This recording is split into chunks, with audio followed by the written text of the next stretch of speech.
여호와의 천사가 갓에게 명령하여 다윗에게 이르시기를 다윗은 올라가서 여부스 사람 오르난의 타작마당에서 여호와를 위하여 제단을 쌓으라 하신지라.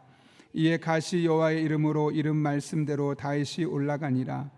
그때 오르난이 밀을 돌이켜 천사를 보고 오르난이 네 명의 아들들과 함께 숨었더니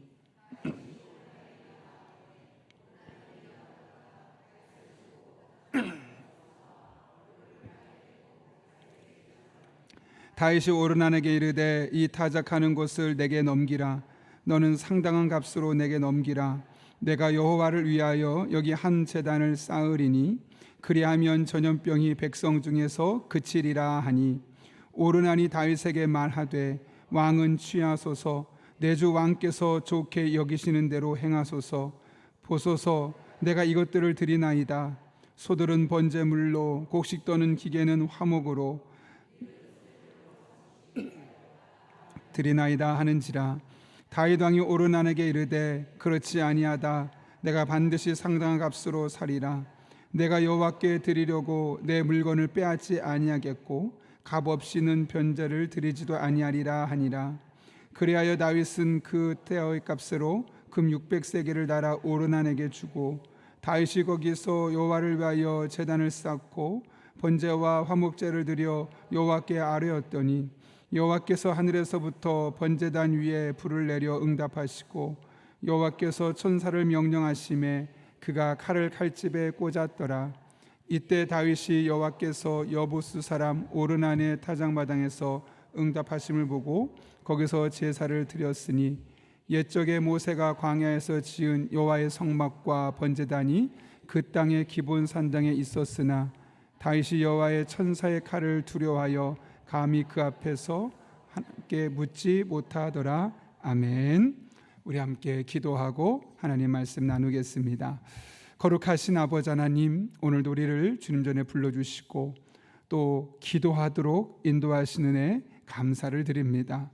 기도하러 왔습니다. 우리 마음의 문을 활짝 열어주시고 성령 충만케 하여 주시고 기도의 문이 열려지게 하여 주셔서 마음껏 기도하고 또 시원한 마음으로 우리 일상으로 돌아갈 때 우리의 기도를 들으시고 우리들의 삶의 역사신 하나님 만나는 복된 시간 되게 하여 주옵소서. 예수님의 이름으로 기도하옵나이다. 아멘.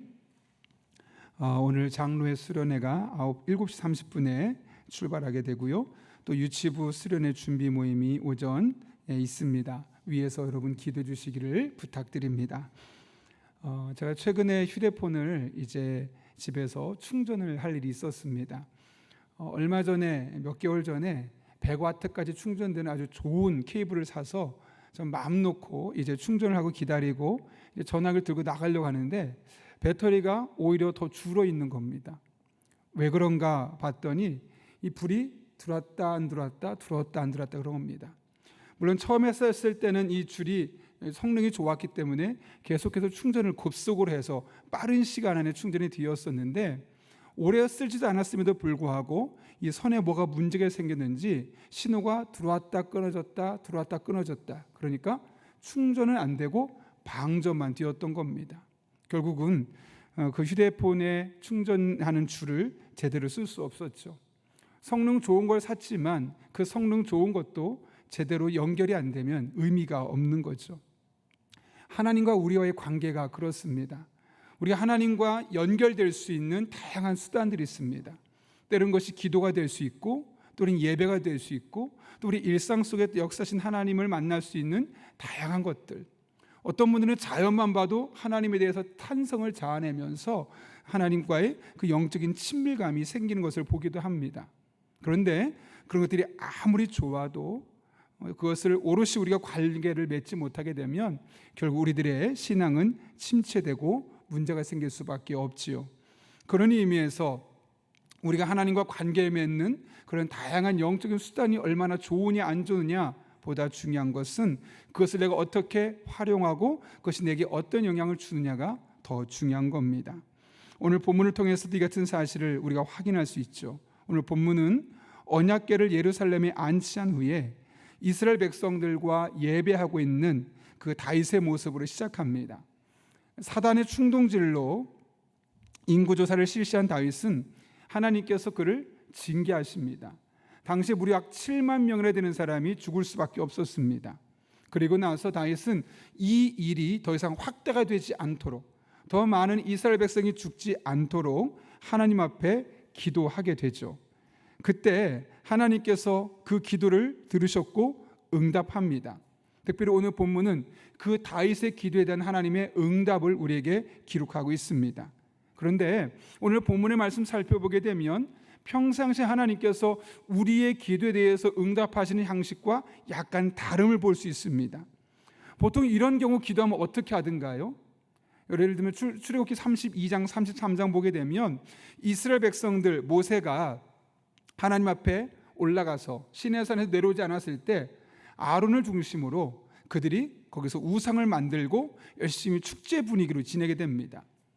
그 모습을 모세가 내려와서 보게 되고 화가 나서 돌을 던지고 나서 하나님 앞에 뭐라 기도하냐면, 하나님, 이들을 죽이지 마시옵소서.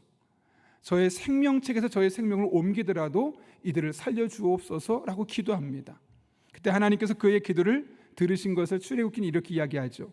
하나님께서 그의 기도를 들으시고 뜻을 돌이키사 내리기로 하신 재앙을 내리지 아니하셨더라. 그러니까 오늘도 비슷한 맥락입니다. 이렇게 기도하면 하나님께서 뜻을 돌이키사 그들에게 내리기로 했던 재앙을 내리지 아니하셨더라 라고 말할 것이고 분명히 기대가 됩니다. 그런데 오늘 본문은 하나님께서 어떻게 반응하시는가? 자, 18절 말씀 같이 읽겠습니다. 시작. 여호와의 천사가 다윗은 올라가서 여부스 사람 오르난의 타작마당에서,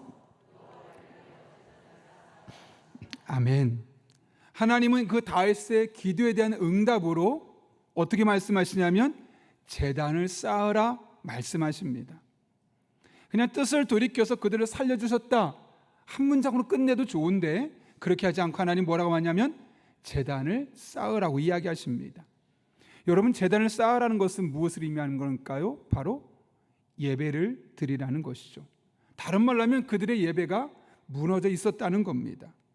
그러니 그 무너진 예배를 다시 회복하는 것, 즉 하나님과의 관계 회복이 훨씬 더 중요하다는 사실을 말씀하고 있는 겁니다. 우리는 당장 나의 삶에 문제가 있을 때 하나님께 기도해서 그 문제에 대해서 하나님 기도를 들으셔서 응답해 주셔서 골치 아픈 문제가 빠르게 해결되고 복잡한 상황이 간단하게 풀려지는 것을 기대하고 그렇게 기도합니다. 당면한 과제가 해결되는 것이 우리에게 가장 중요한 목적이죠.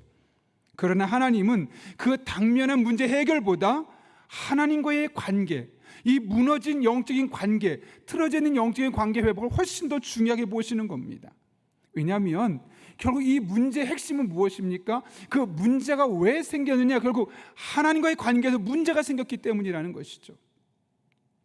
다윗이 사단의 충동에 넘어가서 하나님을 더 이상 의지하지 않고 자신의 군사력을 측정한 것, 거기서 인구를 계수했다는 것은 나가서 싸울 수 있는 군인을 계수했다는 겁니다. 그러니까 내가 충분한 군인만 있으면 언제든지 얼마든지 나가서 싸워서 이길 수 있다는 그런 자신감이 거기에 있었던 것이죠. 그전엔 하나님께 철저히 의지하고 하나님은 붙들고 나갔던 그가 군사력이 막강해지니까 이제 하나님과의 관계는 뒤로 하고 내 군사력을 의지하기 시작했던 겁니다. 그렇게 다윗이 사단의 충동에 넘어가서 하나님을 의지하지 않고 자신의 군사력을 의지를 했던 것, 이것은 바로 하나님과의 관계가 무너졌기 때문이고 그것은 그의 예배 생활에 문제가 생겼기 때문에 일어난 일이었던 겁니다. 그래서 하나님은 이 다윗의 기도에 대해서 당장 그 문제를 해결해 주시기 이전에 다시 너의 예배를 돌아보라는 의미로 제단을 쌓으라 말씀하고 계신 것이죠. 근데 이게 참 무섭습니다. 여러분, 우리들의 삶의 예배가 무너지면 티가 납니까 안 납니까? 잘 안 납니다. 왜냐하면 나는 여전히 예배를 드리고 있거든요.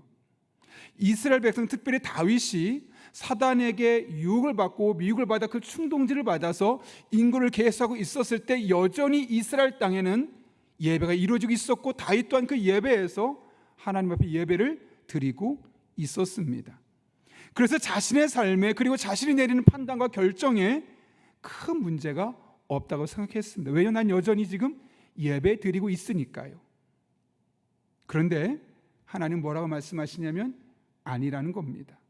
겉으로 분명히 예배 드리고 있는데 그 예배 생활에 균열이 생기게 되었고 그 예배 생활에 문제가 생기기 시작해서 결국 너와 나의 사이에 문제가 생겼고, 그래서 네가 지금 당장 항상 나를 의지했던 네가 지금 내가 아닌 너의 힘, 너의 능력, 네가 가지고 있는 것을 의지하고 있다는 것을 깨닫게 하시기 위해서 지금 이 순간 당장 기도에 대한 응답보다 예배 생활을 돌아볼 것을 말씀하고 계신 것이죠. 그래서 실제로 오늘 본문의 말씀 보시게 되면 그가 어떤 예배를 드리게 됩니까? 거기서 보게 되면 여러 가지 번제단에서 하나님 앞에 예배를 드리게 됩니다. 25절 보십시오. 거기서 제단을 쌓고 번제와 화목제를 드려 여호와께 아뢰었다라고 이야기합니다. 그렇게 예배를 두 가지 예배를 드리면서 하나님 앞에 다시 이 영적인 회복을 꿈꾸고 있는 다윗의 모습을 우리가 발견할 수 있는 것이죠. 여러분, 우리 인생도 마찬가지입니다.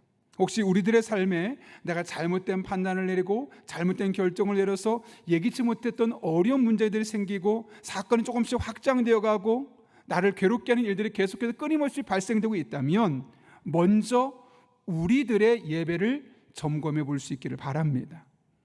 혹시 내가 드리는 예배는 정말 하나님과 영적인 만남이 있는 그런 온전한 예배인가, 아니면 몸만 왔다가 돌아가는 형식적인 예배는 아니었는가? 예배 생활에 문제가 생겼기 때문에 결국 나와 하나님 사이의 관계가 문제가 생긴 것이고, 나와 하나님 사이에 문제가 생기니까 하나님을 의지하지 않고 잘못된 판단과 잘못된 결정을 내리면서 결국 예기치 못했던 어려움들에 봉착할 수밖에 없는 겁니다. 그러니 곤란한 문제가 있다면 먼저 우리가 드리는 예배를 확인하고 점검해 볼 수 있기를 바랍니다. 그리고 하나님과의 그 왜곡된 어긋난 영적인 친밀감을 회복할 수 있기를 바랍니다. 그럴 때 자연스럽게 우리의 기도는 하나님께 상달될 것이고 자연스럽게 우리의 꼬인 문제들이 해결될 것이며 그 안에서 하나님 안에 친밀한 사랑을 맛보게 될 것입니다. 그런 은혜가 저 여러분의 삶 가운데 경험될 수 있기를 예수님의 이름으로 축원합니다. 하나님은 다윗의 기도에 대한 응답으로 예배 회복을 주문하셨습니다. 그런데 뭔가 이상합니다. 본문을 보게 되면 하나님께서 제단을 쌓을 장소까지 콕 집어서 지정해 주십니다. 그것이 어딘가? 오늘 본문 18절 말씀인데요, 이렇게 기록하고 있습니다. 여호와의 천사가 가드에게 명령하여 다윗에게 이르시기를 다윗은 올라가서 여부스 사람 오르난의 타작 마당에서 여호와를 위하여 제단을 쌓으라 하신지라. 어디에서요? 여부스 사람 오르난의 타작 마당에서 제단을 쌓으라고 이야기하십니다. 성경을 보게 되면 특별히 어떤 장소를 지정해 준 적이 없습니다. 아브라함도 보면 본인이 하나님 앞에 감동된 그 장소에 제단을 쌓고 제사를 드리고 하나님 앞에 감사했더라, 예배했더라, 찬양했더라. 보통 성경 그렇게 기록하고 있습니다.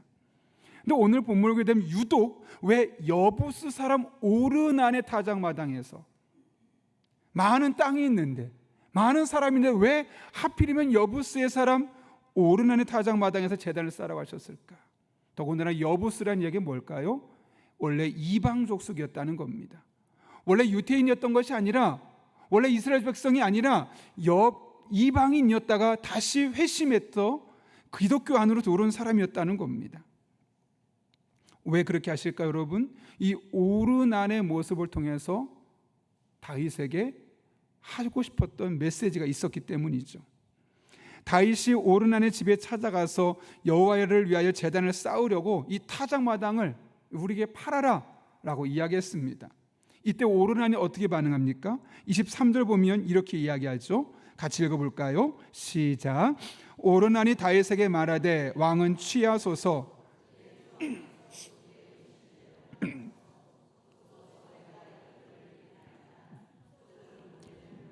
곡식 떠는 기계는 화목으로 밀은 새우저물로 삼으시기 위하여 다 드리나이다 하는지라. 오르나는 그냥 제단을 쌓을 땅뿐만 아니라 그곳에서 제단에서 제대로 제사를 드릴 수 있도록 제물이 되는 소도 주겠고, 또 제물을 뗄 수 있도록 자신의 농기계, 여러분 농기계가 얼마나 비쌉니까? 그 농기계를 뗄 까목으로 주겠다는 겁니다. 그리고 소재까지 드리도록 밀까지 드리겠다고, 그것도 다 공짜로 드리겠습니다. 땅을 비롯해서 제사에 들어가는 제반 모든 상, 제물까지도 내가 다 책임지겠습니다 라고 이야기합니다. 물론 이어지는 말씀 보게 되면 다시 다윗이 그 값을 지불합니다. 근데 오늘 본문의 초점은 다윗이 아닙니다. 여부스 사람 오르난의 행위에 포커스를 맞추고 있는 것이죠. 여러분, 오르난의 행위 중에 어떤 면을 말하는 것일까요? 25절을 보게 되면 제단을 쌓게 되었던 그 오르난이 땅값을 다윗이 지불한 것을 이야기하죠. 금 600세겔이라고 합니다. 약 6.84kg인데요. 오늘날로 환산할 때는 약 10억 원 되는 큰 돈입니다. 어마어마한 양이죠. 그런데 그것을 내가 한 푼도 받지 않겠습니다. 그리고 제사에 들어가는 모든 제물과 땔감까지도 다 내가 책임지겠습니다 라고 이야기하고 있는 겁니다. 아, 목사님, 그러면 오르난이 부자여서 하나님이 그 부자한테 땅을 받고 제물도 다 받았다는 사실을 우리에게 말씀하고 싶어서 많은 사람 중에 유독 여부스 사람 오르난의 타작마당에서 제단을 쌓으라고 말씀하신 건가요? 여러분, 부자라서 그랬던 걸까요? 어떻게 오르난이 이런 대담한 결정을 내릴 수 있었겠습니까? 10억이 넘는 돈을 눈 깜빡하지 않고 그 자리에서 고민하는 흔적도 없이 다 내가 하나님 드리겠습니다라고 어떻게 결단할 수 있었겠습니까? 제단이 수천억, 수조원 있었던 자산가였기 때문이라고 성경은 말하지 않습니다. 22절에 다윗이 했던 한 중요한 표현이 있습니다. 이렇게 이야기하죠. 같이 한번 읽겠습니다. 시작. 다윗이 오르난에게 이르되 이 타작하는 곳을 내게 넘기라. 내가 여호와를 위하여 여기 한 제단을 쌓으리니 그리하면 전염병이 백성 중에서 그치리라 하니. 아멘. 다윗이 뭐라고 이야기했냐면 이 땅 나한테 줘 라고만 말하지 않았어요. 이 땅을 어떻게 하려고요? 한 제단을 쌓겠다고요. 그런데 그 제단이 누구를 위해서요? 여호와를 위한 제단을 쌓겠다. 이거 하나님을 위해 쓸 거야. 내가 사사로운 목적으로 나의 이득을 위해서, 내 땅을 넓히기 위해서 내가 쓰려는 것이 아니라 철저하게 하나님을 위한 제단을 쌓으려고 하고 있는 거야. 그리고 또 하나, 그걸 쌓고 나면 어떤 일이 있을 거냐면 전염병으로 많은 백성 죽은 거 너도 보았지? 그 전염병이 그칠 거라고 이야기하셔. 그 이야기를 딱 듣자마자 이건 하나님을 위한 일이구나. 더군다나 이 하나님을 위한 일을 내가 헌신하게 되었다면 단순히 하나님을 위한 일을 넘어서서 수많은 이스라엘 백성들, 나의 동포들을 구할 수 있는 그런 일이구나 라는 사실을 깨닫게 되었던 것이죠. 그랬더니 10억 원? 그래, 큰 돈이지. 여러분, 얼마나 많은 노력을 해서 이만큼 모았겠습니까? 그것을 내가 하나님을 위한 일이고 내 백성을 살리는 위한 일이라면 내가 그 일을 위해서 헌신할게, 이런 마음으로 오르난이 그 일에 과감하게 대담한 결정을 내리며 참여할 수 있었던 겁니다. 결국 23절에서 보여주게 되었던 오르난의 아낌없는 헌신은 하나님을 위한 것이었고, 두 번째로는 이스라엘 백성들에게 임했던 전염병이 그치게 하는 것이었기 때문에 그가 이런 과감한 결정을 내릴 수 있었던 겁니다. 이를 통해 우리는 오르난에게 하나님을 사랑하는 마음과 자신의 동포들을 사랑하는 마음이 균형을 잡고 있었음을 알 수 있습니다. 이른바 위로는 하나님을 열심으로 사랑하고 섬겼을 뿐만 아니라 내 옆으로는 주변에 있는 수많은 사람들의 안녕과 그들의 형편을 돌아볼 수 있는 그런 영적인 귀와 눈이 열려있는 사람이었음을 우리는 확인할 수 있는 것이죠. 언젠가 제가 언급했던 일이 있습니다. 순복음교회 성파성전, 제가 여기 서울에서 송파구에 살고 있을 때 금요기도에 간 적이 있습니다. 5분 정도 늦었을 뿐인데 이미 본당에 자리가 꽉 찼고 그 위에 부속실도 꽉 찼고 그 위에 계속해서 자리가 꽉 차서 위에 있는 곳으로 가서 아내와 함께 금요 기도를 드린 적이 있습니다. 벌써 한 거의 20년 전이죠. 역시나 열정적으로 찬양하고 기도했습니다. 역시 하나님 앞에 누구보다 진심인 사람들, 순복음교회 사람들이구나, 역시 하는 마음이 들었습니다. 그런데 그 금요 기도회에서 한 2시간 정도 했던 그 감동은 교회 밖을 나오자마자 실망감으로 바뀌었습니다. 서로 먼저 가겠다고 앞다퉈서 빠른 걸음으로 걷는데 한 분이 제 팔을 툭 치면서 가는데 뒤도 돌아보지 않습니다. 앞만 보고 가는 거죠. 내가 2시간 동안 열심히 기도하고 이제 지쳤고 거의 밤늦게, 거의 새벽이 다 되어 가니까 빨리 버스에 타서 편안하게 집까지 가고 싶다, 그 일념 하나로 앞만 보고 가는 겁니다.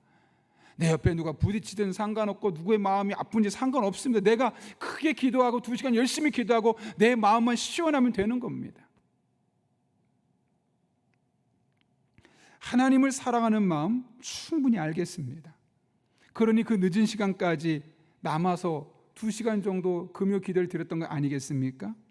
그런데 그들에게 하나님을 사랑하는 마음은 클지는 모르겠지만 적어도 함께 기도했던 다른 성도들을 향한 사랑과 배려는 도무지 찾아볼 수 없었습니다. 하나님 사랑과 다른 사람을 사랑하는 이 신앙의 이 2발자국 사이에 균형을 이루지 않는 것이죠. 하나님만 열심히 사랑하고 내 주변 사람은 내 눈에 들어오지 않는 것, 반쪽짜리 신앙이라고 감히 말할 수 있을 겁니다. 여러분, 하나님을 사랑하십시오.